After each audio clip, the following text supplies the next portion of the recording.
Joshua chapter 9. Nag-confess ang mga Israelites ng mga kasalanan nila.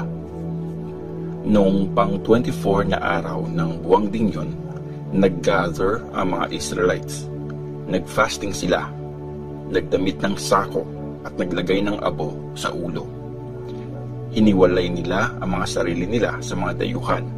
Tapos, tumayo sila at humingi ng tawad para sa mga kasalanan nila at ng mga ninuno nila.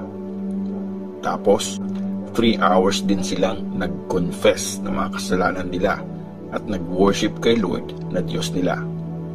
Doon sa stage, sa pwesto ng mga Levites, tumayo sina Jeshua, Bani, Kadmiel, Shebaniah, Buni, Sherebiah, Bani at Chenani. Nag-pray sila ng malakas kay Lord na Diyos nila. Tapos, sinabi ng mga Levites na sina Jeshua, Kadmiel, Bani, Hashabneah, Sherebiah, Hodaya, Shebaniah at Petahaya, tumayo kayo at purihin niyo si Lord na inyong Diyos. Purihin niyo siya ngayon at sa habang panahon. Purihin ng lahat ang banal niyang pangalan. Mas mataas pa siya sa papuri ng mga tao. Ang prayer ng paghingi ng tawad. Tapos, nagpray ang mga Israelites ng ganito: Lord, Ikaw lang ang Panginoon. Ikaw ang nag-create ng langit, yung pinakamataas na langit at lahat ng stars na nandun. Ikaw din ang gumawa ng lupa at dagat, pati ang lahat ng nakatira doon. Sa iyo galing ang buhay nila. Sumasamba sa iyo ang lahat ng nasa langit. Lord, Ikaw ang Diyos na pumili kay Abram at naglabas sa kanya sa Ur, sa Babylonia. Tapos, tinawag mo siyang Abraham. Nakita mong tapat siya sa iyo, kaya gumawa ka ng kasunduan sa kanya. Pinangako mo sa lahi niya ang lupain ng mga Canaanites, Hittites, Amorites, Perizzites, Jebusites at Girgashites. At ngayon, tinupad mo ang promise mo kasi tapat ka. Nakita mo ang paghihirap ng mga ninuno namin sa Egypt at narinig mo ang pag-iyak nila sa may Red Sea. Gumawa ka ng mga nakaka-amaze na himala laban sa hari, sa mga official niya at sa mga taong nakatira sa bayan niya. Alam mo kasing pinahirapan nila ang mga ninuno namin. Dahil doon, nakilala ang pangalan mo hanggang ngayon. Hinati mo ang dagat at sa tuyong lupa mo pinadaan ang mga ninuno namin. Pero nalunod yung mga humabol sa kanila, parang batong lumubog sa gitna ng malakas na alon. Sa araw, haliging ulap ang pag-guide mo sa kanila, at sa gabi naman, haliging apoy ang nagbibigay liwanag sa daanan nila. Mula sa langit, bumaba ka sa Mount Sinai at kinausap mo sila. Binigyan mo sila ng mga patas na rules at maaasahang batas, mabubuting utos at patakaran. Tinuro mo sa kanila na ang Sabath ay banal at inutos mo na sundin nila ang mga utos, tuntunin at batas na binigay mo sa servant mong si Moses. Nung nagutom sila, binigyan mo sila ng tinapay na galing sa langit at tubig naman na galing sa bato nung mauhaw sila. Tapos, sinabi mong sakupin nila ang lupain na pinangako mong ibigay sa kanila. Pero naging mayabang at matigas ang ulo ng mga ninuno namin. Hindi sila sumunod sa mga utos mo. Sumuway sila at kinalimutan yung mga himalang ginawa mo sa kanila. Ang titigas ng ulo nila kaya nag-appoint sila ng leader na magpabalik sa kanya sa pagiging alipin sa Egypt. Pero ikaw ay Diyos na handang magpatawad. Mabait ka at maawain. Hindi ka agad nagagalit at grabe ang pagmamahal mo. Hindi mo sila pinabayaan. Gumawa sila ng Diyos-Diyosan, nakahugis ng batang baka at sabi nila, ito ang Diyos na naglabas sa inyo sa Egypt. Malaking insulto yun sa iyo, Lord. Pero napaka maawain mo. hindi mo pa rin sila pinabayaan sa desert.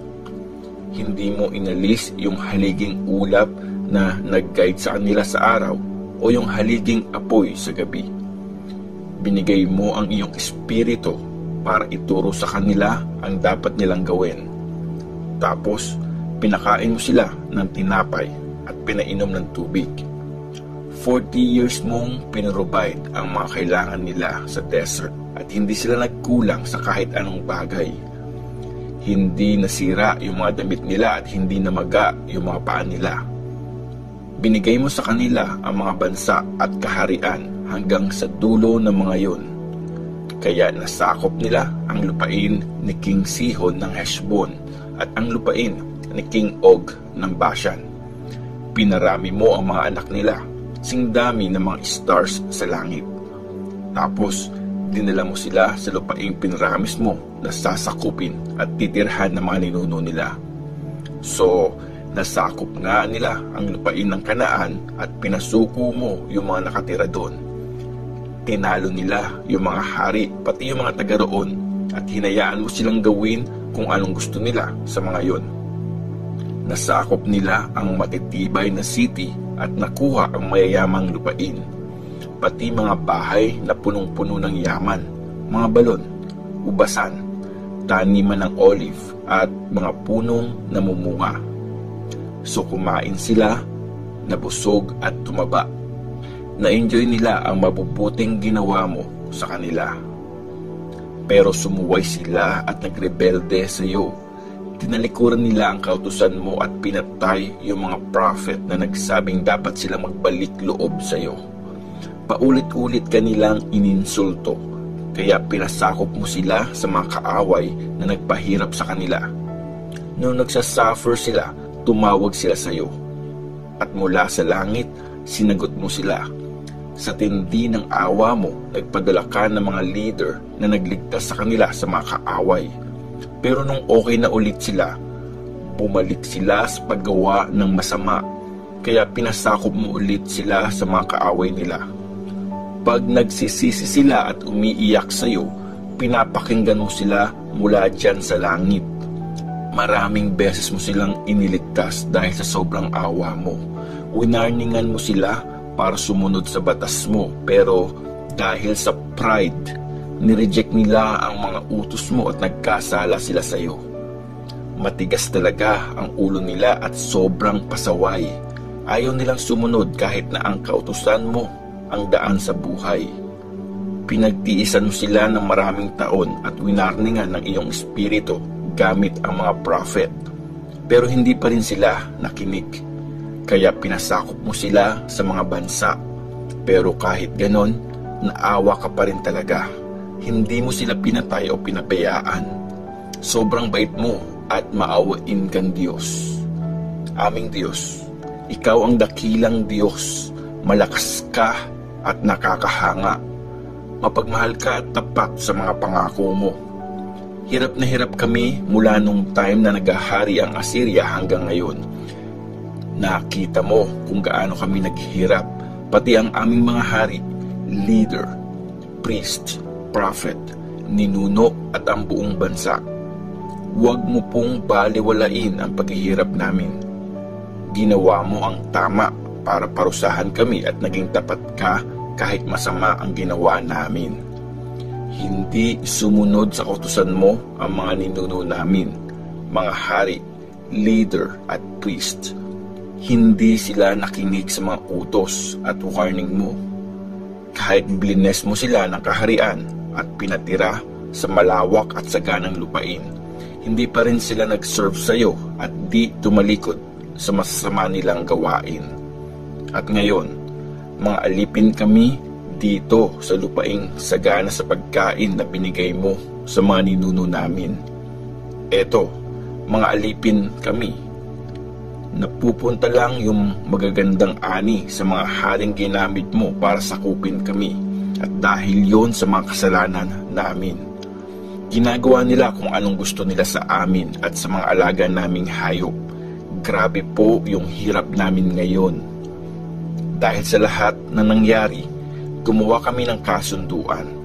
Sinulat namin yun at nilagyan ng seal ng mga leader, mga Levites at mga priest namin. Nehemiah chapter 10. Pumirma sa kasunduan ang governor na si Nehemiah na anak ni Hakalaya at si Zedekiah. Ito din yung iba pang pumirma. Mga priests: Seraiah, Azariah, Jeremiah, Pashhur, Amariah, Malkijah, Hatush, Shebaniah, Maluk, Harim, Merimoth, Obadiah, Daniel, Ginethon, Baruch, Meshulam, Abijah, Mijamin, Maazaya, Bilgai, at Shemaiah. Mga Levites: Joshua na anak ni Azaniah, Binuwi na galing sa angkan ni Henadad, Kadmiel, Shebaniah, Hodaya, Kelita, Pelaya, Hanan, Mika, Rehob, Hashabiah, Zakur, Sherebiah, Shebaniah, Hodaya, Bani at Beninu. Mga leader ng bayan: Parosh, Pahat Moab, Elam, Zatu, Bani, Buni, Asgad, Bebay, Adonijah, Bigvai, Adin, Ater, Hezekiah, Azur, Hodaya, Hashum, Bezai, Harip, Anatoth, Nebai, Magbash, Meshulam, Hezir, Meshezabel, Zadok, Jadua, Pelataya, Hanan, Anaya, Hoshea, Hananaya, Hashub, Halohesh, Pilha, Shobek, Rehum, Hashabna, Maaseya, Ahaya, Hanan, Anan, Maluk, Harim, at Baana.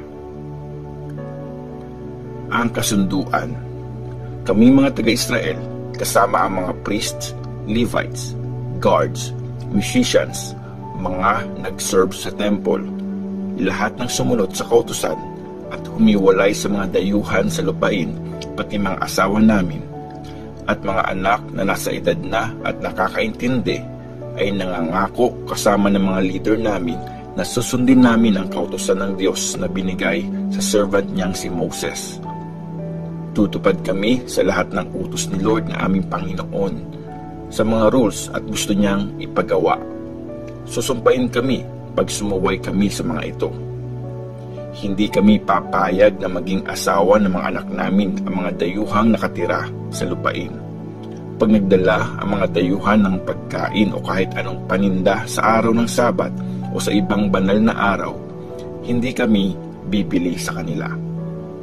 Tuwing pang-7 taon, hindi kami magsasaka sa lupain at ikakancel namin ang lahat ng utang sa amin. Every year, magbibigay kami ng 4 grams ng silver na makakatulong sa mga gastusin sa temple para sa mga banal na tinapay, pang-araw-araw na offering na putil, at mga hayop na susunugin bilang sacrifice bawat araw.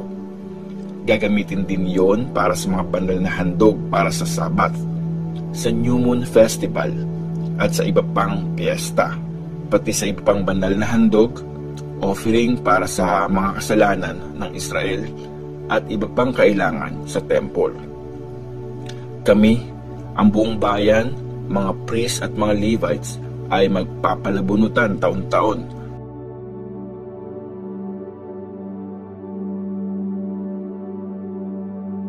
para malaman kung aling angkan ang magbibigay ng mga kahoy na panggatong para sa mga handog na susunugin para kay Lord na aming Diyos, gaya ng nakasulat sa kautusan. Every year, dadalhin namin sa temple yung unang harvest na butil at yung mga unang bunga ng mga puno. Dadalhin namin sa mga priest sa temple ang mga panganay naming anak na lalaki para i-dedicate sa Diyos, pati yung unang anak ng mga baka, tupa at kambing namin, gaya ng sinasabi sa kautusan. Ibibigay din namin sa mga priest sa temple ang harina na galing sa unang harvest ng butil sa bawat taon, pati yung mga offering na wine, olive oil, at lahat ng klase ng prutas. Kokolektahin yung 10% ng mga bunga ng mga pananim sa bukid at dadalhin namin yon sa mga Levites na in charge sa mga yon. Sasamahan ng mga priest na galing sa lahi ni Aaron yung mga Levites pagtatanggapin na yon. Tapos, yung 10% na mga nakolekta ay dadalhin ng mga Levites sa mga kwarto at bodega sa temple. Ilalagay ng mga Israelites at ng mga Levites yung mga butil, wine at olive oil doon sa mga bodega ng mga gamit sa temple. May mga kwarto din doon ang mga priest na naka-duty, mga guard sa temple at mga member ng choir. Hindi namin papabayaan ang bahay ng aming Diyos.